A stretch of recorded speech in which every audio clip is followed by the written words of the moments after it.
kind of life we live, kind of love we give. Good afternoon and welcome to another edition of Kim's Corner. I'm Kim Brown, your host for today. And today my guest is Miss Alaina Renee. How are you? Hi, Kim. Hi. Nice to And a meet you. friend of mine. Yes, We've yes, been a wonderful friend. to be Yeah, here. how are you?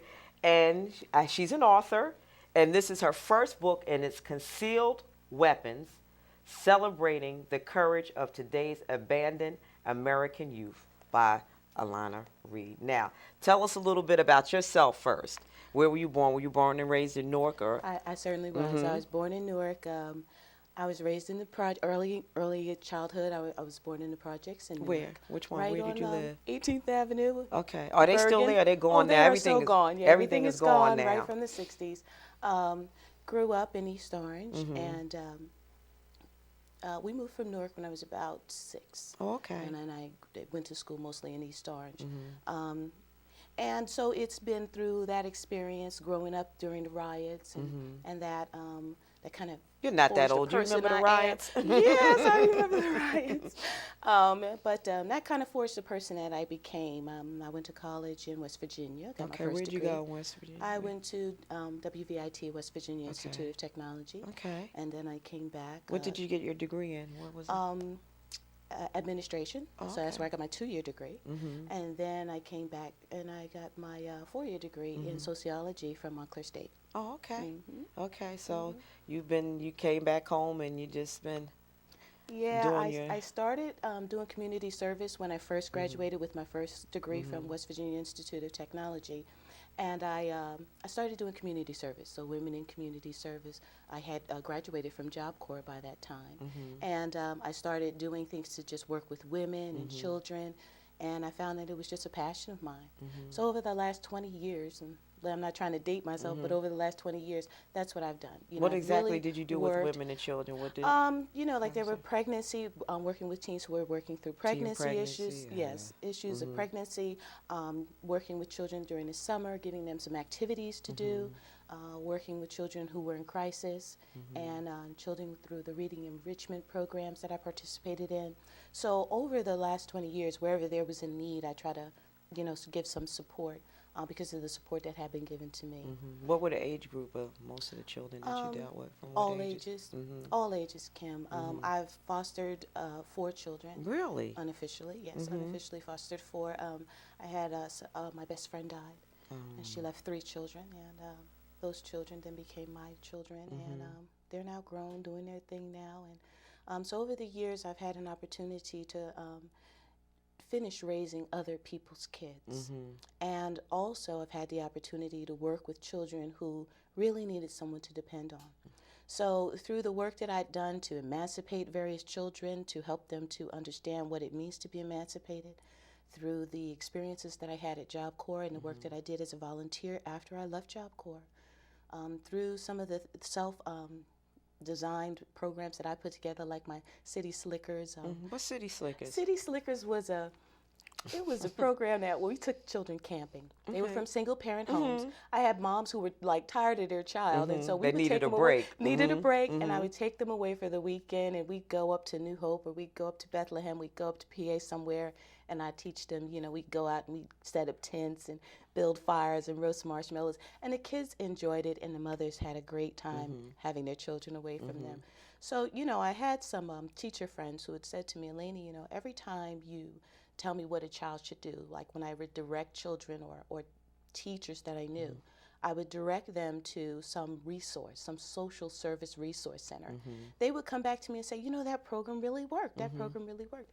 And someone finally said to me, you should write a book. And so I took the time to do just that. So you did Concealed Weapons. Now, how long did it take you? When did you start your book? Because we've talked about it before. Yes, we have. Yeah, Yes, we have. You know, we had several conversations about your book. And it has been a labor of love. I'm going to tell you the truth.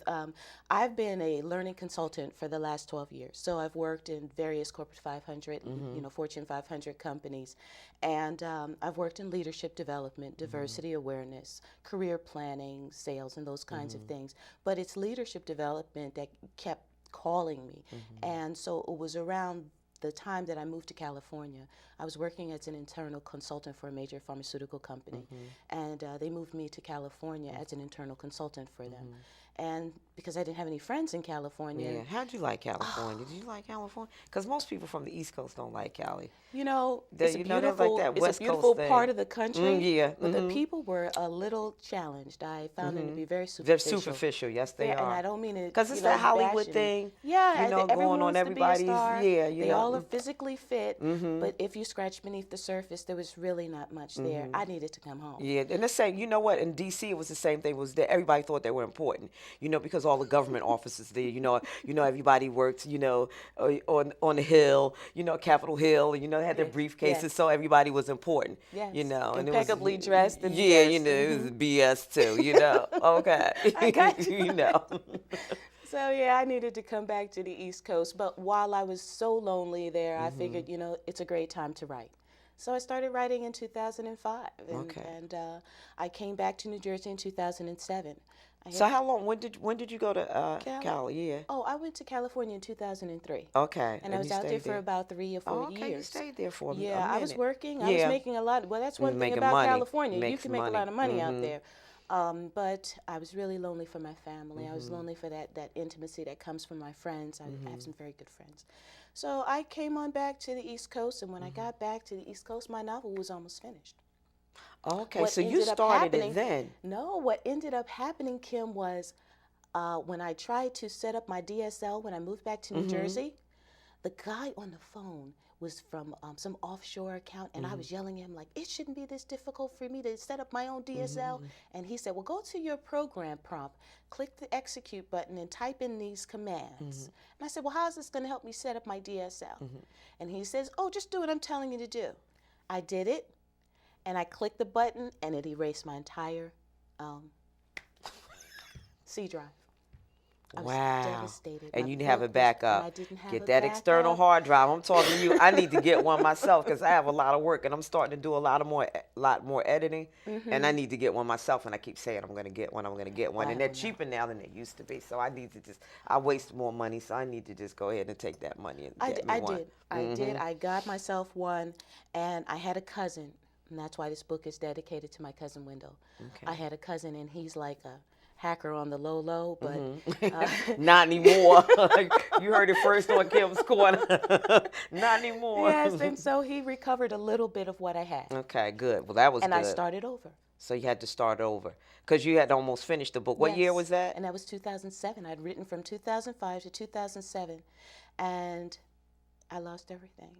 And yet I knew I needed to write this book. This book is about our children. It celebrates the fact that our children are striving and surviving in a pretty difficult environment. It is. It's very difficult. It's much different than the 60s. And there's these stories are not necessarily true to any one particular person, but I think they span the gamut of the challenges our children are facing through abandonment issues.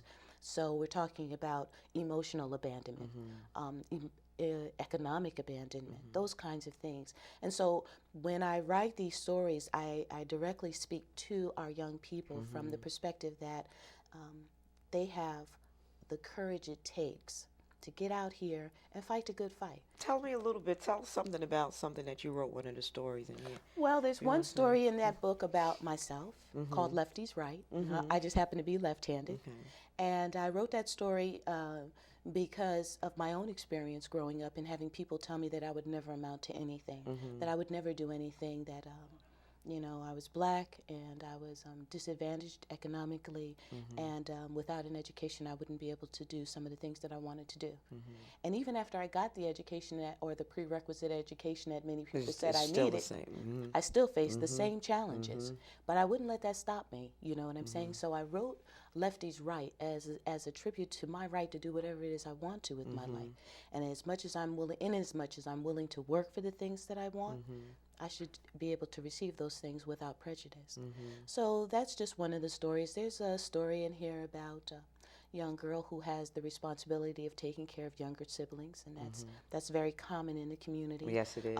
Moms are busy doing whatever moms are doing. Whether it be a good or bad. Yeah. And so aside from the work that is responsible, the nurturing component, the raising your children It's and all teaching them missing. behaviors, It's missing. it's missing. And so you find young people who are trying to fill the role of the parent in their households. And so there's a young girl in one of the stories, Danisha, and she has that role in her family, looking after her baby brother while her mother's out drinking and socializing, and eventually becomes locked up. And of course, she covers over the family secrets, and she keeps those secrets to herself. And that's a lot. That's a burden for a child. It is. It is a burden to keep the secrets from family members and to pretend mom's doing just perfectly fine, and when in fact, you're doing her job. But what Danisha finds is that even though she finds herself in the care of Dyfus, and her secret is exposed, and Dyfus comes and rescues the children from a parentless home, Danisha uses the skills of being a caregiver to actually build a business. So the stories speak to entrepreneurship, using the skills that you have, innate skills. So if you are a giver, a caregiver, how do you translate that into business? How do you translate that into a future, into a positive future? So concealed weapons really is talking about using weapons of character. Okay. Assets Yeah, because that I you was can going to use ask you, again and why again. did you entitle your book Concealed Weapons? I thought that was an interesting title. Yes. Because it says celebrating the courage of today's abandoned American youth. So I said, concealed weapons. Why did she, entitle her book Concealed Weapons? I did that because I feel that our children are just that. They're weapons that, and yet What an interesting they analogy. Our children are our future. And so I don't think that society on a whole recognizes the value of our children, but I think we as individuals, we as the adults of our community, we need to recognize their value. And it's almost as if their value is cloaked over with a whole lot of negativity and some stigmas and some stereotypical values. And what I'm trying to do is celebrate the courage it takes for them to stand up and go out here and take lemons and turn them into lemonade, if you would allow me to say that. So, I felt like concealed weapons was a great metaphor, not only for the value that our children have that isn't normally recognized or that isn't broadly recognized, but also as a way to say you have weapons of character that go a long way. Certainly you can shoot someone with a gun, but that really only works one time.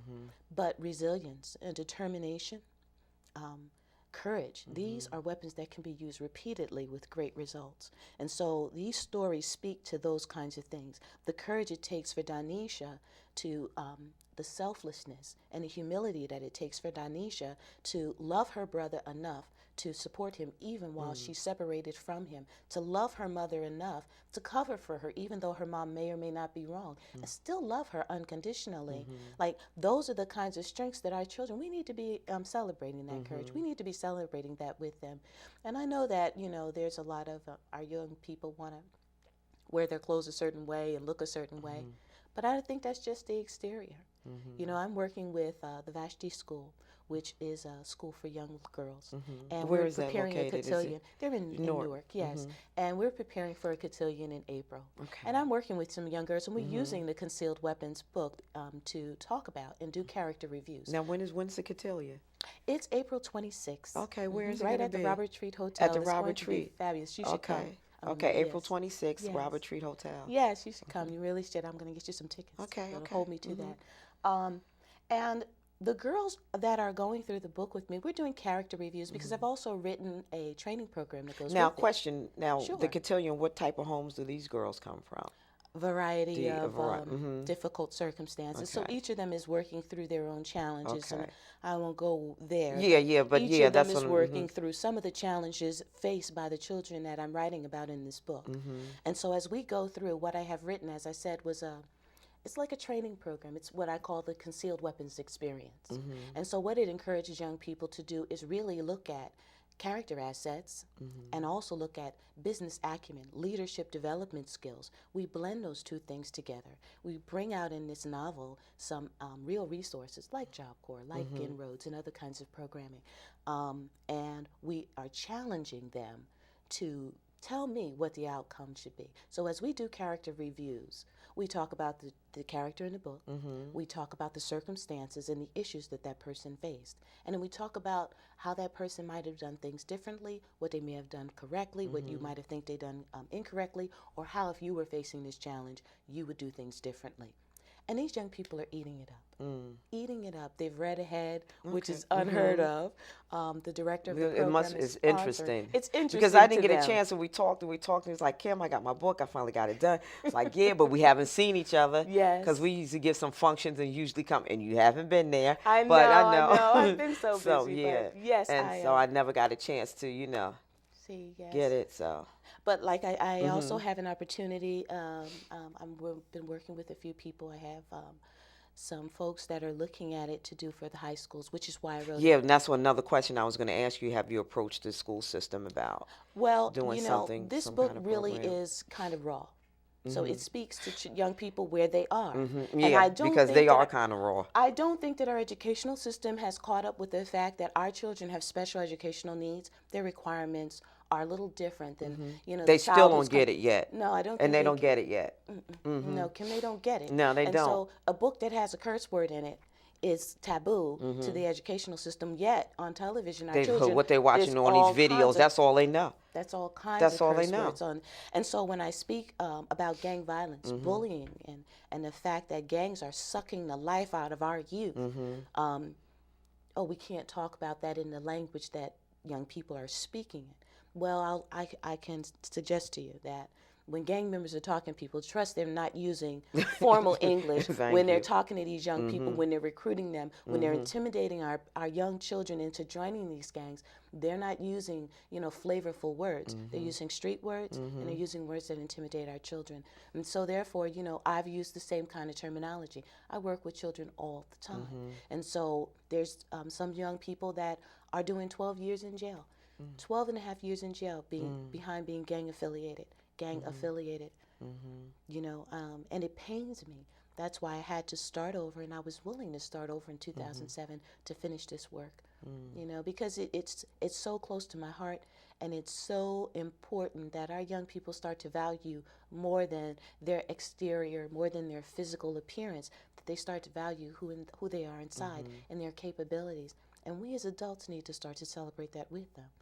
I think we need to begin to applaud more loudly. I know we do on a very individual level, but I'm talking about on a mass level, really lifting up and collectively lifting up our children and encouraging them to be the best person that they can be, to fight the good fight. It's so easy to go out and sell drugs. It's so easy to go out and trade for favors, yourself and your dignity for favors, and think that's okay because everyone else is doing it. But I think with a little encouragement and some support from the folks who love them, I think we are the last sanction of, how can I say? Our society as a whole wants to use the folks of color as the bane of society, and yet we see every day some of the injustices that we suffer. So just recently I was watching the news, and they got 8 cops laying on top of one little boy, right?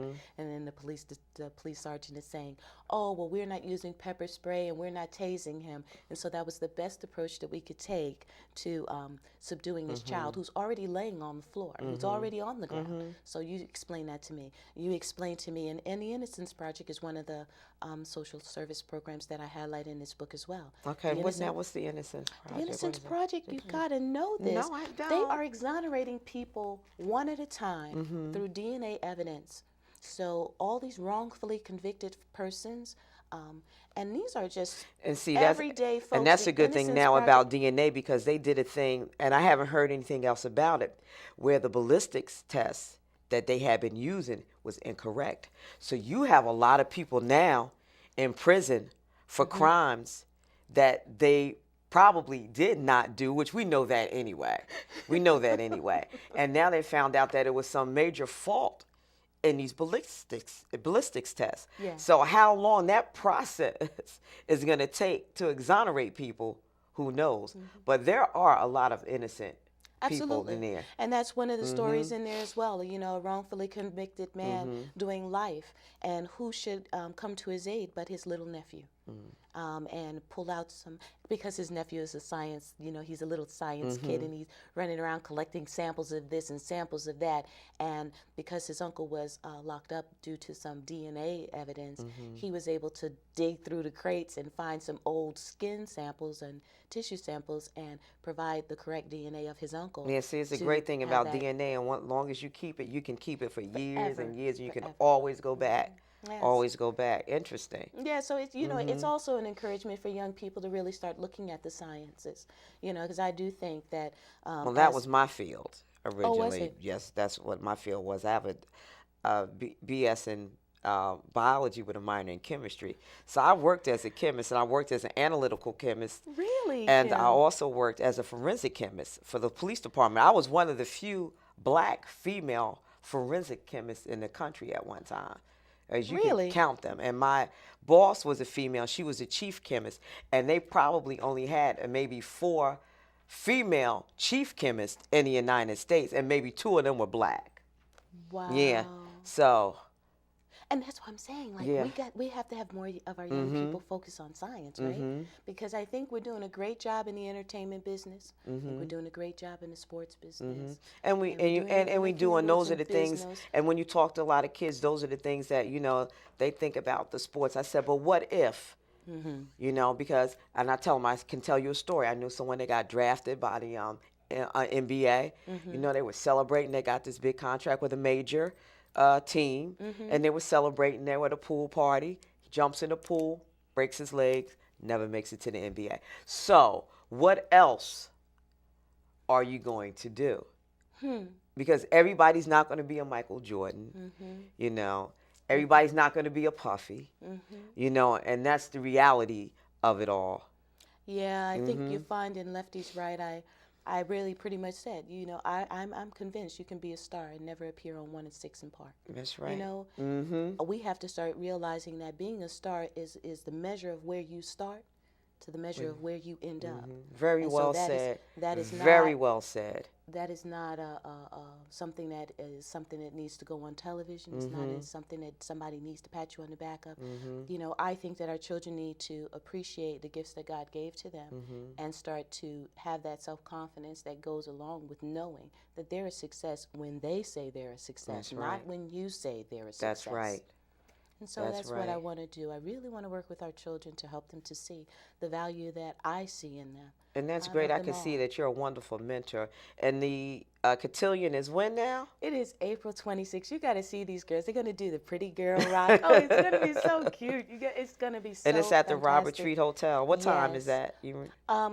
You know, I really would have to think, but I'm thinking it's about 3 in the afternoon. Okay. So we'll have dinner. So everybody, my viewers can find out. They can find out. Oh, They can go to my website. They can call the Robert Treat and find out. They know the date. It's April 26th. Yes. And the book is called Concealed Weapons, Celebrating the Courage of Today's Abandoned American Youth. Yes.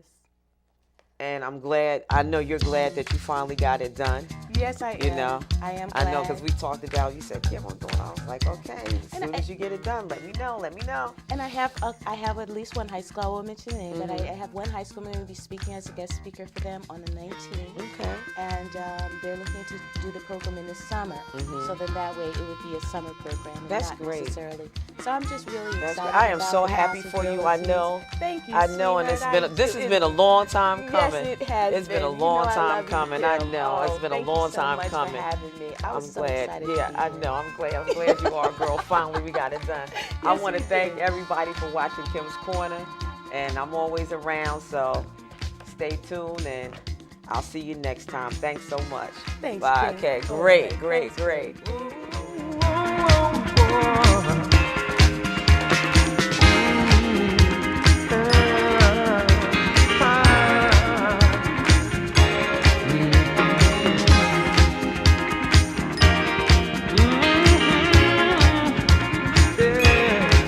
Kind of life we live, kind of love we give.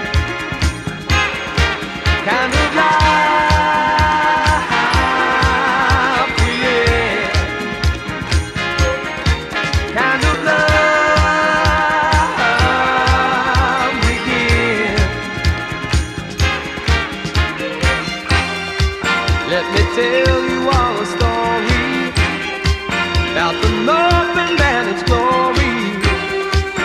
Every time you turn around, you can hear the city sound.